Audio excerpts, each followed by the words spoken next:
দর্শক, পৃথিবীতে এমন কিছু মানুষ আছেন যারা নীরবে নিভৃতে কাজ করে চলেছেন দেশের জন্য, জনগণের স্বার্থে।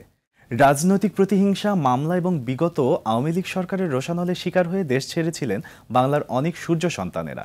তাদেরই একজন বৃহত্তর ঢাকা জাতীয়তাবাদী ফোরাম যুক্তরাজ্য শাখার সভাপতি এবং সাবেক ছাত্রনেতা অ্যাডভোকেট গোলাম সাব্বির আলী পারভেজ। কথা বলবো আজকে আমরা তার সাথে আমাদের প্রবাসে পরবাসের এই আয়োজনে। আপনাদের সঙ্গে পুরো সময় জুড়ে আছি আমি মাসুক সিদ্দিক। স্বাগতম ভাইয়া, কেমন আছেন? ভালো, থ্যাংক ইউ। খুব ভালো লাগছে আমাদের আজকের আয়োজনে আপনাকে পেয়েছি এবং আপনি আমাদের আজকের আয়োজনকে যে মাধুর্যমণ্ডিত করবেন, সমৃদ্ধ করবেন, এটা আমাদের একটা বিশ্বাস আছেই। একদম শুরুতে আপনার শৈশব নিয়ে জানতে চাই। আমি শৈশবে একজন দাবা খেলোয়াড় ছিলাম। আচ্ছা, এটা আমার একটা হবি ছিল। আচ্ছা, পরবর্তী পর্যায়ে এটা আমার প্রফেশনাল স্টেজে পরিণত হয়। আচ্ছা, জন্ম বেড়ে ওঠা কোথায় ছিল? জন্ম আমার ঢাকায়, বেড়ে ওঠাও ঢাকায়।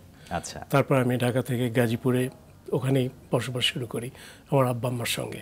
আচ্ছা, চমৎকার। আপনি যুক্তরাজ্যে থিতু হলেন কিভাবে সেটা জানতে চাইবো এবং একই সাথে বাংলাদেশের একটি বড় গণতান্ত্রিক দলের সাথে আপনি জড়িত সেটাও আমরা জানতে চাই, কিভাবে যুক্ত হলেন। 1988 সালে ব্রিটিশ চেস ফেডারেশন আমাকে আমন্ত্রণ জানান, আচ্ছা, ওখানে দাবা খেলার জন্য। আচ্ছা, তো ওইভাবেই আমি ওখানে চেস ফেডারেশনের ইনভাইটেশন অ্যাকসেপ্ট করার পরে আমি ওখানে দাবা খেলতে যাই। আচ্ছা, পরবর্তীতে আমি ওখানে আইন নিয়ে পড়াশোনা করি। পড়াশোনা করে ওখানে আমি আইনটাকে পেশা হিসেবে নেই। এই যে আইনকে পেশা হিসেবে নিলেন, পাশাপাশি আপনি ছাত্র রাজনীতিও করতেন আমি যতদূর জেনেছি আপনাকে সে সময়। দুটো বিষয় আসলে কিভাবে দেখছেন যে সমন্বয়টা করলেন কিভাবে, রাজনীতি এবং আইন পেশা?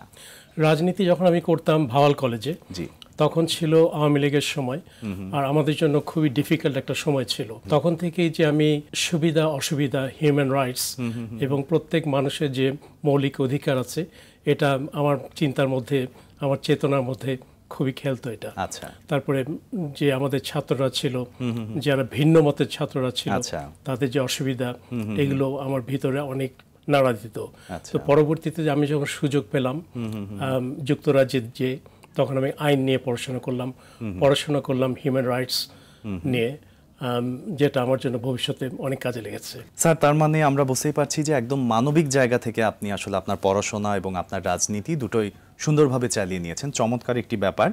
স্যার, আপনার ব্যাপারে আমরা যতই জেনেছি ততই মুগ্ধ হয়েছি। যেমন আমরা জেনেছি যে ফ্যাসিবাদ বিরোধী আন্দোলনের সাথেও আপনি সম্পৃক্ত, এবং এই যে শেখ হাসিনা দেশ ছাড়লেন সে সময় বাংলাদেশে আসলে যেরকম পরিস্থিতি ছিল, সেই পরিস্থিতির আলোকে আপনি বাংলাদেশকে কিভাবে দেখছেন?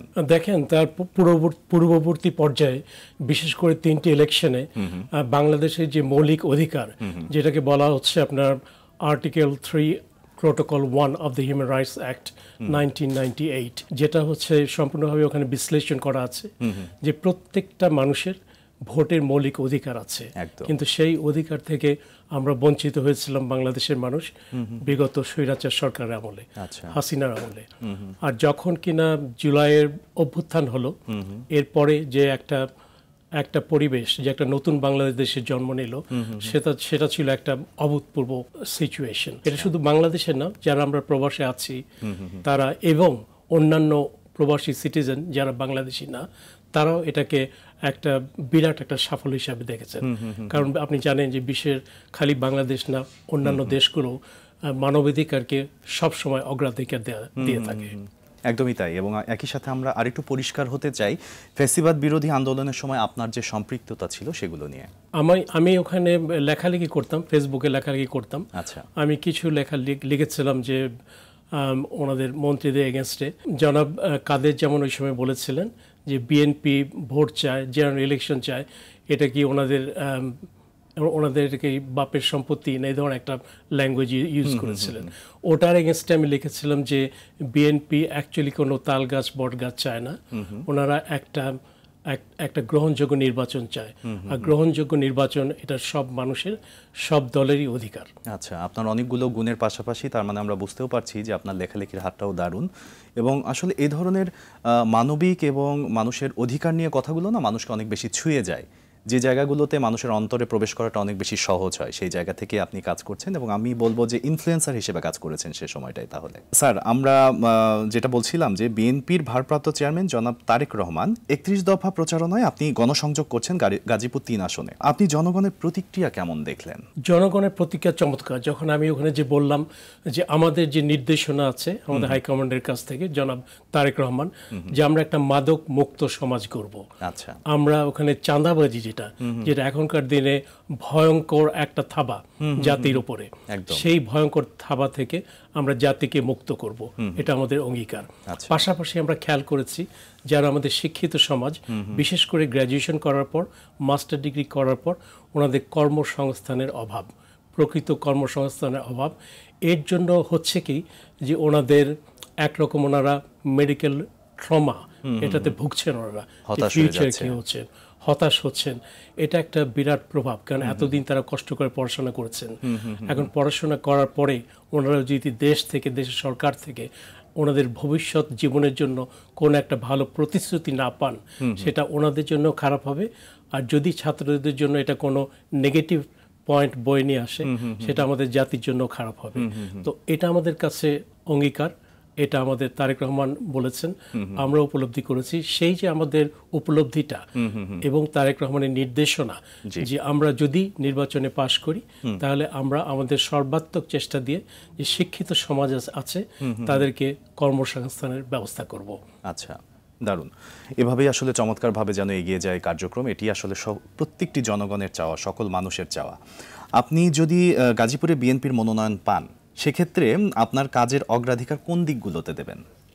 আমার কাজের অগ্রাধিকার আমি এক্ষুনি বললাম, যেটা প্রথমেই মাদক যে সমাজ আছে ওটা মুক্ত করা, তারপর হচ্ছে আপনার ওইখানে আমরা শিক্ষিত যারা তাদের কর্মসংস্থানের ব্যবস্থা করা, তারপর হচ্ছে আপনার ওইখানে আরও স্বাস্থ্য ব্যবস্থা যেটা ওটা করব।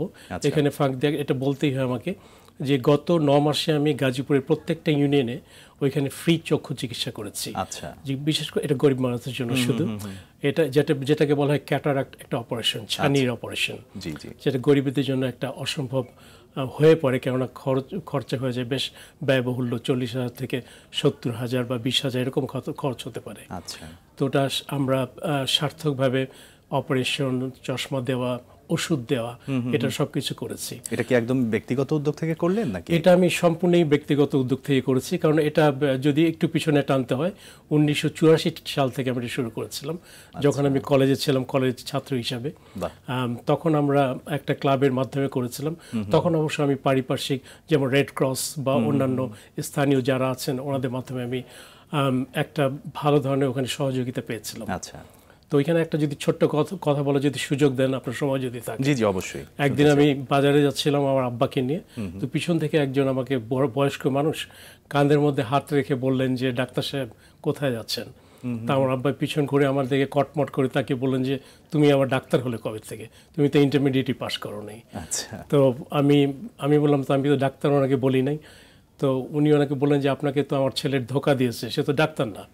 সে বলছে আপনি যাই বলেন, আপনার ছেলে আমার কাছে ডাক্তার। তো বললো কী হবে? বলছে আপনার ছেলে আমার যখন অপারেশন হয় তখন আমার চোখেটা টেনে ওষুধ লাগিয়ে দিত। বাহ বাহ, এই হচ্ছে ছোট একটা ঘটনা। সত্যি মানে দারুণ সুন্দর একটি ঘটনা আপনি শেয়ার করলেন, যেটি না শুনলে হয়তো বা অনেকখানি না জানাই থাকতো। চমৎকার। এই ধরনের বিষয়গুলো থেকে আসলে মানুষের দোয়াও আসে, যেটা অনেক গুরুত্বপূর্ণ। স্যার, বর্তমান সময়ে যদি আমরা চিন্তা করি যে অনেকগুলো সমস্যা একটা অঞ্চলে থাকতে পারে, সে অনেকগুলো সমস্যার মধ্যে দেখা যায় যে প্রায়োরিটির ওয়াইজ আমরা সামনের দিকে আগাই, যেগুলো সমাধান করার চেষ্টা করি। এই মুহূর্তে গাজীপুরের কি সমস্যাটাকে আপনি প্রায়োরিটি ওয়াইজ একটু এগিয়ে রাখবেন যে এই সমস্যাটা বেশি প্রকট? সবচেয়ে প্রকট হচ্ছে আমি যা দেখি চাঁদাবাজি। চাঁদাবাজিটা এখানে আমরা সবাই এক কথায় বলি চাঁদাবাজি, কিন্তু চাঁদাবাজিটাকে আমাকে একটু যদি ব্যাখ্যা করতে বলেন, এটা আমি ক্লাস এ ক্লাস বি দুটো আকারে এটা আমি দেখছি আর কি। ক্লাস এ যেটা হচ্ছে সেটা হচ্ছে এটা হচ্ছে নর্মাল চাঁদাবাজি, যেটা হচ্ছে আপনি বিশ্বাস করবেন না, আমার দেখা থেকে আমি যে দেখেছি অনেক চাঁদাবাজরা ইভেন যারা কাঁচামরিচ বিক্রি করেন রাস্তায় রাস্তায়, ভেজিটেবল বিক্রি করেন, তাদের কাছ থেকেও চাঁদা নেন। ক্লাস বি হচ্ছে যারা হচ্ছে সফিস্টিকেটেড চাঁদাবাজ, খুব ভদ্র উন্নত মানের চাঁদাবাজ, তারা চাঁদা নেন বড় বড় ফ্যাক্টরির কাছ থেকে, গার্মেন্টসের কাছ থেকে। এগুলো হচ্ছে সমাজের আমাদের একটা একটা একটা বিরাট একটা প্রবলেম আর কি, বিরাট অসুবিধা। এটাকে যদি আমরা ঠিকমতো অ্যাড্রেস না করতে পারি, ঠিকমতো এটা নিয়ে চিন্তা করতে পারি, তাহলে আমাদের ভবিষ্যৎ কিন্তু আরও খারাপ হবে। সত্যিই তাই। আসলে এই জায়গাটাতে আপনার যে সচেতনতা, সেটা নিশ্চয়ই গাজীপুরবাসীকে একটা স্বস্তি এনে দেবে আমাদের বিশ্বাস। স্যার, আমরা যেটা দেখছি যে প্রবাসে বসবাসরত বিএনপির নেতাকর্মীরা বাংলাদেশে এখন রাজনীতি করতে চাচ্ছে অনেকেই, এটাকে আপনি আসলে কিভাবে দেখছেন? এটা কতখানি ফলপ্রসূ হবে? দেখুন, আপনি যে বললেন যে প্রবাসী বসবাসরত রাজনীতিরা এখন বাংলাদেশে রাজনীতি করতে চাচ্ছে, যদি আপনি কিছু মনে না করেন, আমি বলবো যে এটা অ্যাকচুয়ালি একটু ভুল ফ্রেজ আর কি, একটু ভুলভাবে ব্যাখ্যা করা হলো। কারণ প্রবাসে আমরা 17 বছর থেকে আমরা রাজনীতি করে যাচ্ছি, এবং আমাদের সম্পৃক্ততা, রাজনীতি বাংলাদেশের সম্পৃক্ততা প্রতিদিন না প্রতি মুহূর্তে আছে। কোথায় কি হচ্ছে বাংলাদেশে, বিদেশে কোথায় হচ্ছে, আমরা সব খবর রাখি। ওখানে আমরা মিটিং মিছিল করি। বিগত 15 বছরে যখন হাসিনা স্বয়ং তার বহন নিয়ে গিয়েছিল যুক্তরাজ্যে, আমরা ওখানে অনেক ধরনের বাধার সৃষ্টি করেছিলাম। বিশেষ করে আমাদের বিএনপির সভাপতি জনাব এম.এ. মালেক এবং অন্যান্য যারা বিএনপির বড় বড় লিডাররা আছেন, তারেক রহমানের নির্দেশেও আমরা এমন ওখানে -4, -5, -10 এর মাঝেও আমরা ওখানে সংগ্রাম করেছিলাম। বর্তমান প্রেক্ষাপটে যেটা দেখা যাচ্ছে যে বিএনপির ভবিষ্যৎ রূপরেখা এবং কৌশল, এগুলোকে আপনি কিভাবে দেখছেন? আমাদের হাইকমান্ড জনাব তারেক রহমান অলরেডি আপনার ভবিষ্যৎ যে পরিকল্পনা, ওটা 31 দফায় দিয়েছেন। এই 31 দফাতে আমাদের যে এখন দায়িত্ব, এই 31 দফাটাকে প্রত্যেক মানুষের কাছে নিয়ে যাওয়া, তাদেরকে বোঝানো, তাদের কাছে প্রচার করা, এবং এটা যদি আমরা মেনটেন করতে পারি, এটাকে যদি আমরা সার্থক করতে পারি, তাহলে এটা আমাদের প্রত্যেকটা মানুষের জন্য উপকারে আসবে। যখন আমরা এটা প্রত্যেকটা মানুষের জন্য উপকারে নিয়ে আসার জন্য চেষ্টা করব এবং সফল হব, তখন অটোমেটিকলি এটা সমাজের একটা পরিবর্তন হবে। অবশ্যই যদি সমাজের পরিবর্তন হয়, প্রত্যেক জেলায় জেলায়, প্রত্যেক গ্রামে গ্রামে পরিবর্তন আসবে। আর যেটা আমাদের মনে করিয়ে দেয় যে জিয়াউর রহমানের কথা, যে অর্থনৈতিক উন্নতি হচ্ছে দেশের উন্নতি। আর অর্থনৈতিক উন্নতি করতে হলে আমাদের প্রত্যেকটা মানুষের যে অসুবিধাগুলো আছে, ওগুলো দেখে চিহ্নিত করে ওগুলো ঠিক করতে হবে। আর এখানে শিক্ষাকেও এগিয়ে আনতে হবে। আর এটা খালি আপনি যখন খালি এটা দেশে না, এটা আমরা বিদেশে বসেও এটা করছি। 31 দফাটা আমি কিছুদিন আগেই, আপনার 6 সপ্তাহ হলো, আমাদের বিএনপির যুক্তরাজ্যের চেয়ারম্যান জনাব এম.এ. মালিকের সাথে আমি নিজেও গিয়েছিলাম। এটাকে বলা সফরসঙ্গী হিসাবে আমাদের প্রচারণায়। আমরা গিয়েছিলাম প্যারিসে, তারপর আমরা গেছিলাম ইটালির 4টা শহরে, আমরা মিটিং মিছিল করেছি ওখানে। বাহ বাহ, চমৎকার। আপনি 31 দফার কথা বলছিলেন। 31 দফাগুলোর মধ্যে আসলে সবগুলোই তো আসলে সমানভাবে আপনার কাছে একরকম লাগবে না।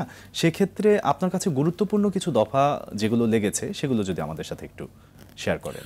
আমার কাছে যেটা সবচেয়ে গুরুত্বপূর্ণ লেগেছে, সেটা হচ্ছে আপনার প্রত্যেক মানুষের ভোটের অধিকার, মৌলিক অধিকার। মৌলিক অধিকারের এই জায়গা থেকে আমরা আবারও শুনবো, কিন্তু একটা বিরতি নিতে চাই। ধন্যবাদ দর্শক, নিয়ে নিচ্ছি বিরতি, সাথেই থাকুন, ফিরছি একটু পরেই। দর্শক, বিরতির পর ফিরে এলাম আবারও আমাদের প্রবাসে পরবাসের আজকের আয়োজনে। প্রিয় দর্শক, আমাদের আজকের অতিথি যিনি আছেন, আবারও ফিরে যাচ্ছি তার কাছে। স্যার, বিরতির আগে যেমনটা বলছিলেন যে মৌলিক অধিকার নিয়ে কথা, শুনি দফাগুলো একটু শুনি। মৌলিক অধিকারের যে দফাটার আপনি কথা বলছিলেন, সেটাও শুনি।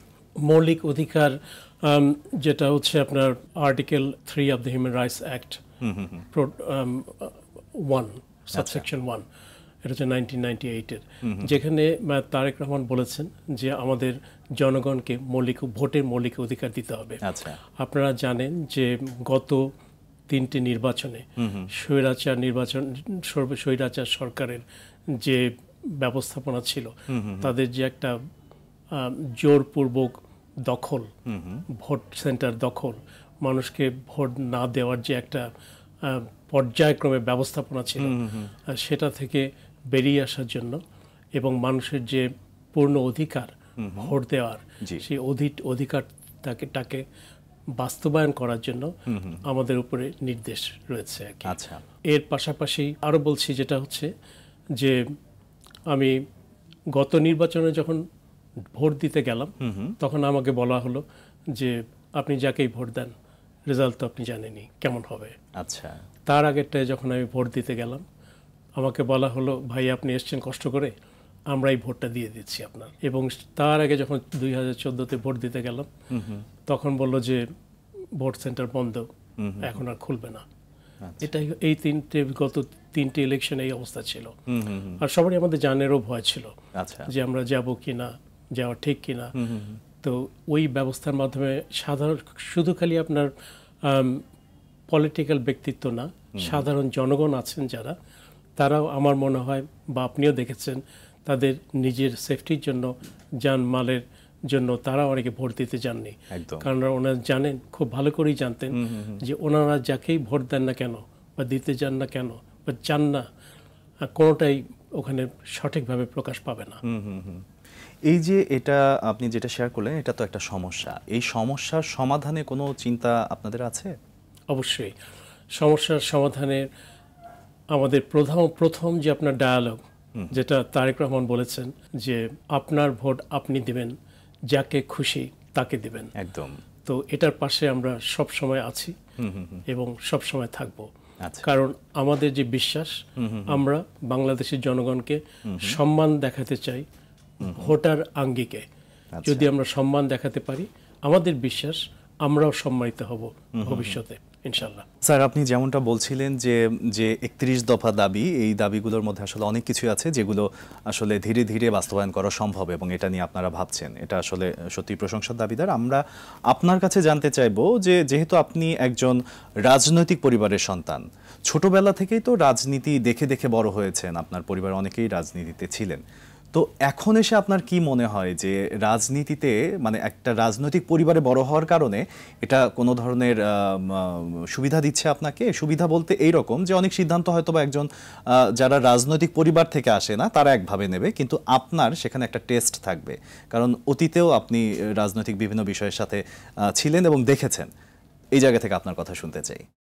দেখুন, আমি যখন খুব ছোট ছিলাম, জি, তখন আমি দেখতাম যে আমার আম্মা রাত্রে 12টা, 1টা, 2টো, 2:30, 3টে, বিশেষ করে কোনো সময় ছিল না, যখনই কেউ দরজায় নক করতো, কারো প্রেগনেন্ট কোনো মহিলা, বাচ্চা হবে, দরজায় নক, দরজায় ঠকঠকানি, আমার আম্মা বেরিয়ে যেতেন স্যান্ডেলটা পরেই। আচ্ছা। তারপরে কারো বাসায় মাঝরাতে স্বামী স্ত্রীর মধ্যে ঝগড়া, সেখানেও আমার আম্মা চলে গেছেন ঝগড়া মেটানোর জন্য। আচ্ছা। কারো হয়তো কেউ অসুস্থ হয়ে পড়ে গেছেন, সেখানেও চলে গেছেন। তো মাঝে মাঝে হতো কি, আমার আব্বা একটু বিরক্ত হতেন এ নিয়ে, কারণ সকালে অফিসে যেতে হতো। উনি সাধারণ একটা কর্মচারী ছিলেন, অফিসে কাজ করতে হতো, সকাল 7টায় অফিসে যেতে হতো ওনাকে। আর আরেকদিকে মুশকিল ছিল যে আমাদের খাবার দাবার নিয়ে, যেহেতু আমরা সারাদিন রাজনীতি পিছনে দৌড়াদৌড়ি করতেন, মানুষের পিছনে দৌড়াদৌড়ি করতেন, এ নিয়ে তখন আমাদের ঘরে সবসময় ঠিক সময়ে রান্না হতো না। আচ্ছা। আর সেটা হয়েছে কি, একদিকে আমি মনে করি ভালো হয়েছে, কারণ সেই সুযোগে আমাদের ফোর্স করা হয়েছে, পরিস্থিতির মধ্যে আমরা ফোর্সড হয়েছি যে রান্না শেখার।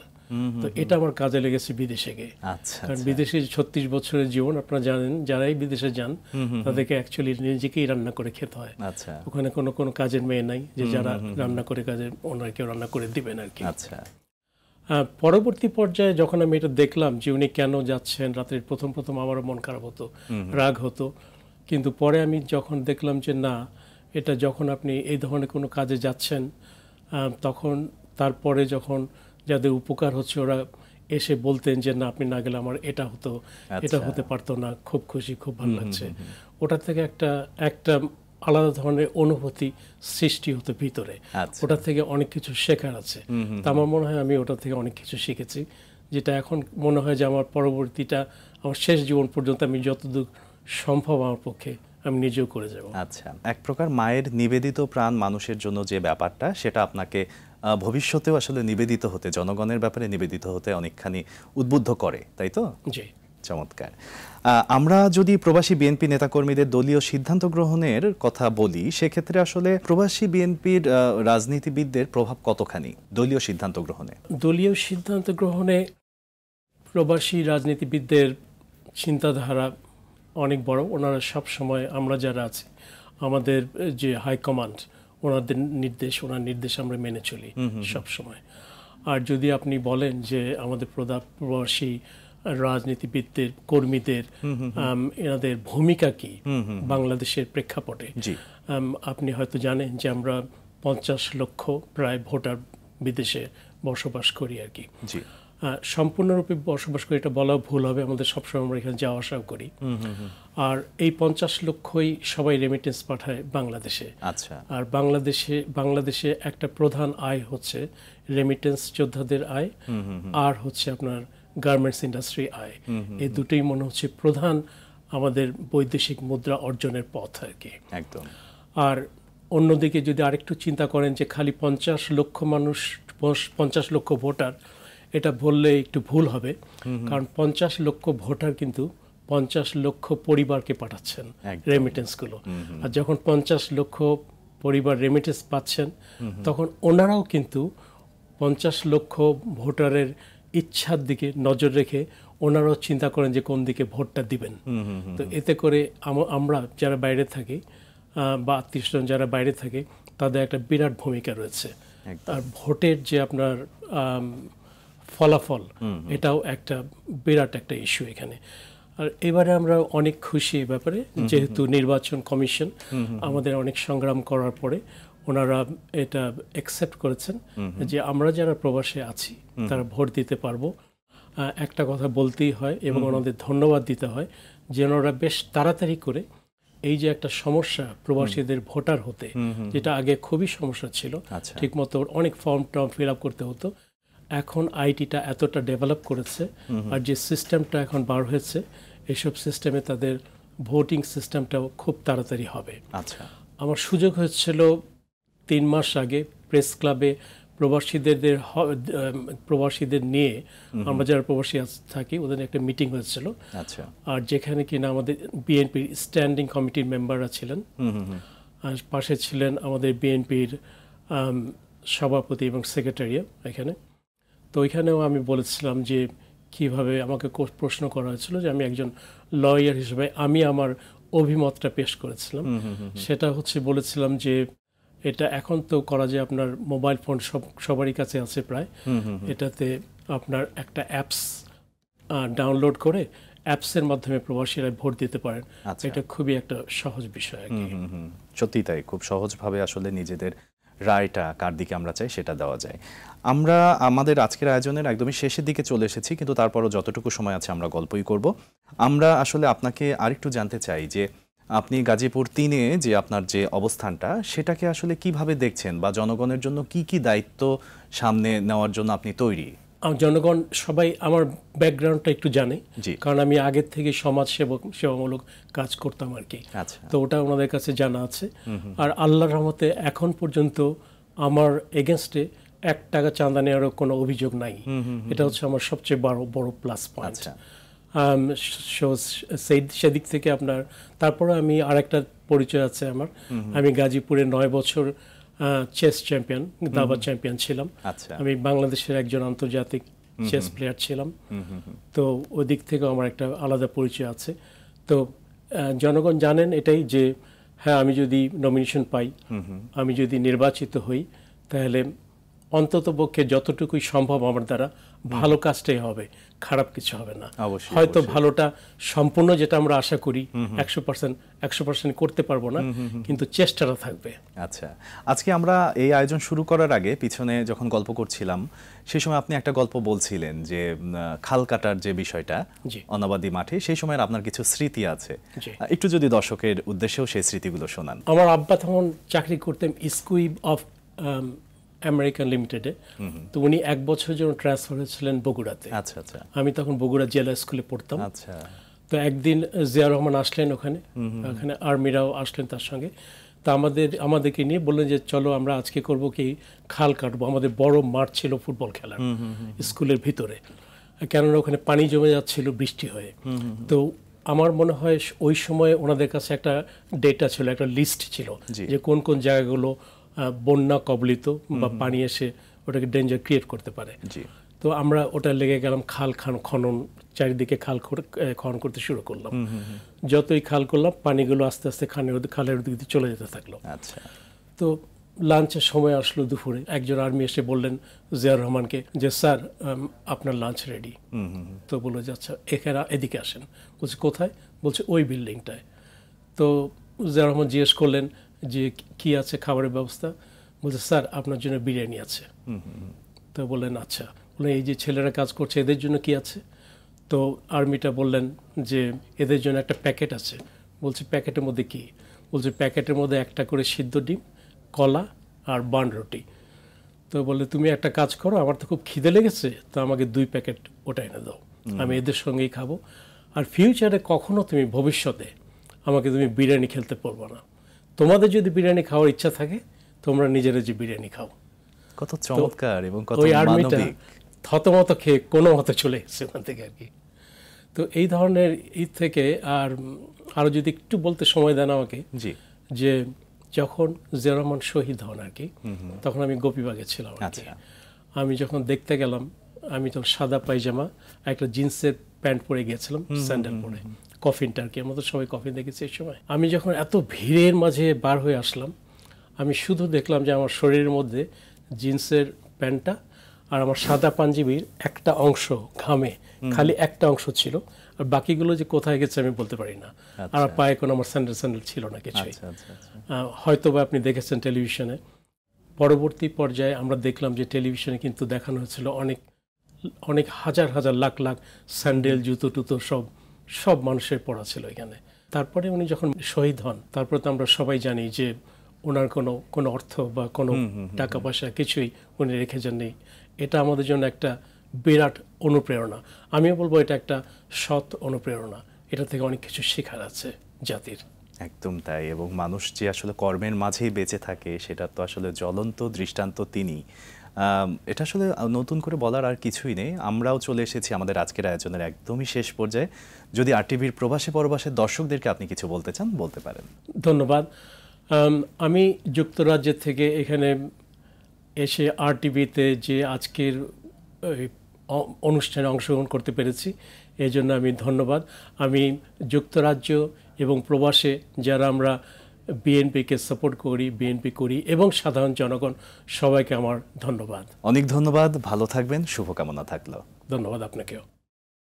প্রিয় দর্শক, আজ আমরা কথা বলছিলাম বৃহত্তর ঢাকা জাতীয়তাবাদী ফোরাম যুক্তরাজ্য শাখার সভাপতি এবং সাবেক ছাত্রনেতা অ্যাডভোকেট গোলাম সাব্বির আলী পারভেজ ভাইয়ের সাথে, যিনি কথা বলেছেন জাতীয়তাবাদ রাজনীতি নিয়ে, এছাড়াও আন্তর্জাতিক অঙ্গনে বাংলাদেশের গণতন্ত্রের পক্ষে জনমত গড়ে তোলার গুরুত্বের পাশাপাশি বিএনপির ভারপ্রাপ্ত চেয়ারম্যান তারেক রহমানের নেতৃত্বে নতুন বাংলাদেশ গঠনে প্রবাসী বাংলাদেশিদের ভূমিকা নিয়েও।